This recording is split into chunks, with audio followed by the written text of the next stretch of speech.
Terrell Thomas, TheseUrbanTimes, and on this edition of Pull Up a Chair, I'm sitting with a young lady who's from the 404 right here in Atlanta. She has a lot of great things going on in the world of music. Wolfpack's own DSTNI, how you feel today? I'm good. How are you? I'm good, thank you. Thank you very much. Good to have you sitting here with us. As I mentioned, you got a lot of things going on in music. I'm hearing that 2022 is going to be your year. That the spring, you're looking to add some sunshine this spring. But I want to give our audience a little bit of background about you and who you are, so they can kind of understand and help them enjoy your artistry. You're originally from Atlanta. So talk to me about when you fell in love with music, or when you knew that music was something that you could have in your life. Well, I ain't even gonna lie, I ain't even gonna hold you. I was the only child for so long, so, I mean, I ain't had no friends. I mean, I played with Barbies, I had books and stuff, but I had a lot of notebooks. So I wrote a lot, and like, I just started writing, but as I got older, like, you know, I put the words together, and I'm like, okay, this shit making sense. So I just started being like more poetic with my words and stuff. As I got older, like, I started listening to beats and shit on YouTube, so I started freestyling. Like, I started doing freestyles on the bus, freestyles in the car, freestyles at home. Like, I was writing in my books a lot, and like doing like freestyles to other people's beats, you know? So I really didn't want to go that route, I ain't even gonna lie. I wanted to go the dancing route. I went to school for dancing, I graduated, I was on all the teams, I was captain of teams. But I went to Southern University in Baton Rouge. HBCU, to try out for the Dolls. I ain't make it though. Shout out to the Dolls though. And when I came back, I was discouraged, but you know, I just felt like I had a different calling, and it was rap again. I started freestyling again, and my freestyles started going viral. Like, they started going crazy. I did Emotionally Scarred freestyle, The Baby. It went viral. He reposted. I did a Lucci one. I did a bunch of them, and it just started going crazy. And then I met some people and shit. Ever since then, like, I just been going crazy. You have been going crazy. You've definitely been going viral and things of that sort. It's been a difficult, I'll say, 3 years, 2.5 years for sure. Right. A few years ago, a year ago, we wouldn't have been able to sit face to face and sit and speak with each other. How has the pandemic impacted your sound and your creativity? The pandemic, I don't even know why I just said that's so wretched. The pandemic helped actually a lot, because it gave you time to like perfect your craft, you get what I'm saying? Like, I wasn't outside, so I was more inside. I was really writing then, like, I was really in my books a lot, cause like, well, more like my phone, cause you know, I don't really be writing books, I might be in my phone, so it was just mainly about me just developing as an artist around that time, cause I had just got into like my first time recording in the studio that year, like my first time ever performing after the pandemic was like a little bit off. They started like opening back up shows and stuff, so it was just like a perfect time just to get yourself together, like, as far as an artist. So I feel like it helped me, like, I feel like it helped me a lot. You're making big moves and doing a lot of great things, and you're dealing with Wolfpack. Talk to me about how that deal came about. Wolfpack, well, you know, if you know, the big OG. Wolfpack, I used to be in the clubs, like, I was running my music in the clubs, like all the strip clubs and stuff. And I was going to this strip club, to this strip club, to this strip club. And I ended up running into somebody while I was running my song. And they was like, that's you? Like, they ended up talking to somebody that was managing me at the moment. And they're like, this her and stuff, like, I want to meet with her type thing. So it took a minute, though, before we actually got to the point of me actually being with Wolfpack, like, behind closed doors. It was, like, a process, like, for months before I actually made the decision. But, like, it's probably been one of the best decisions that I've made as an upcoming artist. Like, you know, it's an independent label. It's not too much pressure. Like, it's a real machine behind you, like, people that's really believing in you and pushing you. So I love Wolfpack. Like, that's my fault right there, that's my game. I'm glad you just kind of gave us some insight on how you got your movement off the ground, going from strip club to strip club to strip club. I think that's something that is, you know, almost only here in Atlanta, whereas though, like, it's a different thing where people can actually get their, you know, have a location to take your music, get it played, network and stuff. Can you talk to us just briefly, talk to our audience and or maybe even other artists who are up and coming out here, and explain to them just how key it is to get out with your dope and sell it? Right, it's very important. Like, it's very important not to miss out on no opportunity. Like, no matter how small it is, no matter how big it is, like, just go out there and you gotta believe in yourself more than anything, because that's something that I was having a hard time with, like, believing in myself and pushing myself. Like, if it's one person not in the room, so what? Like, you still being that bitch not into your music, you know what I'm saying? Like, you just really gotta push that shit if you really believe in it. So I would say, like, yeah, if you really got something that you trying to motherfucking sell, you gotta sell that shit. You gotta present that shit. Go around and put that shit out there. Like, that's what I would say. Now you have a new project going away, and I heard the title. I'm like, oh, okay, I like this and whatnot. Pretty Girls, Lost Souls. Talk to me a little bit about the title and give us some insight on what we can expect from this upcoming project. Well, Pretty Girls, Lost Souls. It's really like a deeper meaning to that. Like, I don't know if you would hear it and what you would think, but it's kind of like, if nobody has really heard my music yet from me being signed to Wolfpack and like the transition of my sound and what I'm talking about.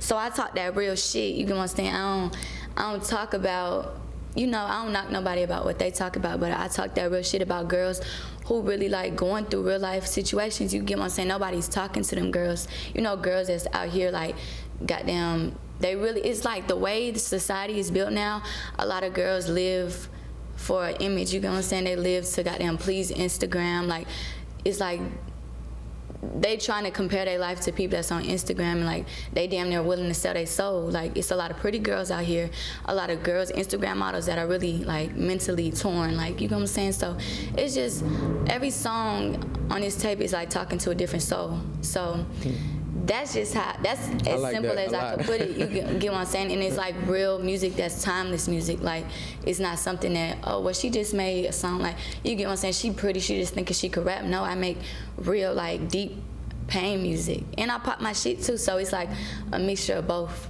It's like real deep. So what will be the first single off of this project? The first single is called Going In. Okay. So give me a little insight on that, production-wise. Yes, so indeed. Going In is basically about, you know, it's my first single coming out on Wolfpack, the first female signed right now to Wolfpack, dropping Going In. Is basically about, you know, grinding, like making it out, like coming from the trenches as a girl, a pretty girl. So it's just about shit, people betraying you, people turning on you, and you gotta go in, even on family, on friends. It's like one of those songs. I like that a lot. Do you feel like in today's era that we're living in, female artists, female rappers are finally getting the respect they deserve? I feel like for years, that wasn't something that was at the forefront as far as female artists, you know, being taken seriously and respecting their lyricism. Do you feel like we're at a point now where people are really respecting the lyricism that female artists have to offer? Most definitely. Like, women are actually taking over. Like, I never seen so many female artists. Like, at the moment, like, everybody doing their thing though. I commend everybody going hard. Like, all the female artists that's out right now, they going crazy. Like, we taking over for real. Like, we in the same boat as these niggas. Like, so, I mean, we've gotten to that point where girls is like, we our own bosses. We don't need no nigga for nothing, you know what I'm saying? So, we not depending on no man to be out here and goddamn be making it on our own. That's how I look at it, like. Big respect to that. If there were two artists, I would say, and they could be currently living or they could have passed on into the next life, that you have the opportunity to do a song with, who would those two artists be and why? I would say Nipsey Hussle. Okay, respect. I actually love Nipsey Hussle. Like, that was an intelligent man. I love his music. I love everything about him. Everything about him. I did a lot of research on him. I watched documentaries on him.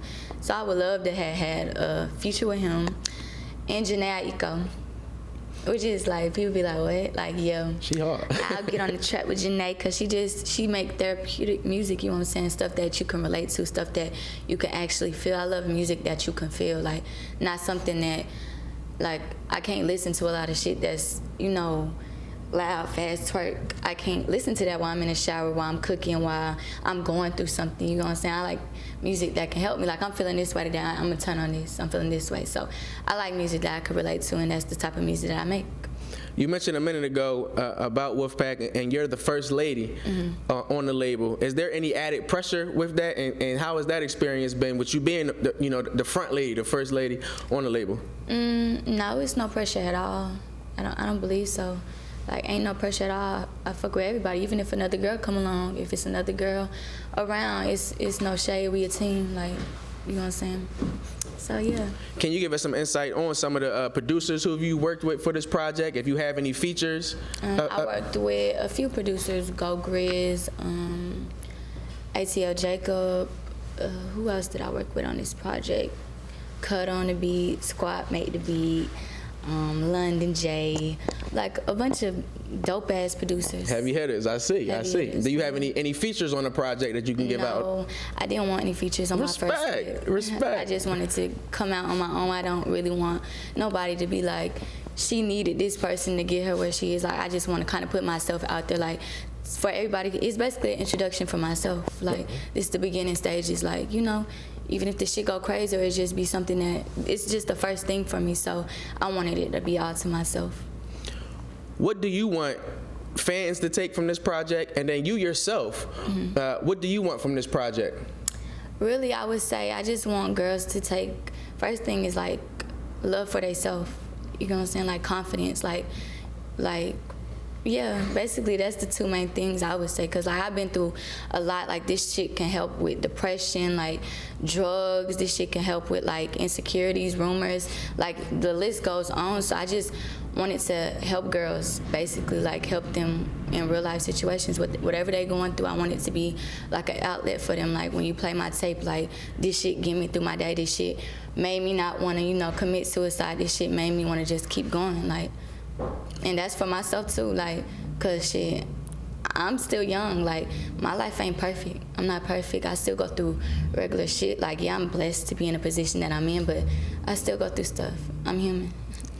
It's early in the year 2022. Spring is right around the corner, so your project will be dropping right then, and summertime follows right after that. Where do you see yourself, I'll say, a year from now? Lit. I can see myself lit, okay, crowd, tour, like, on somebody else's tour, like, collaborations, endorsements. I'm thinking big. Like, I have good tunnel vision, so like, I feel like this is my life. I could control it, so if I manifest and speak positive things into the universe, it's gonna happen for me. So like, I've been grinding, I've been doing, you know, developing as an artist for like a year. I've only been recording for a year, and I'm making like great music. Like, I tend to beat myself up, but now I'm thinking about it like, girl, you be making some good ass shit, you better chill. Like, and this is just the beginning, so I could just see myself like living for real, like music going crazy, getting better, you know, at writing, getting better at my music, working with bigger producers, working with just a lot of people.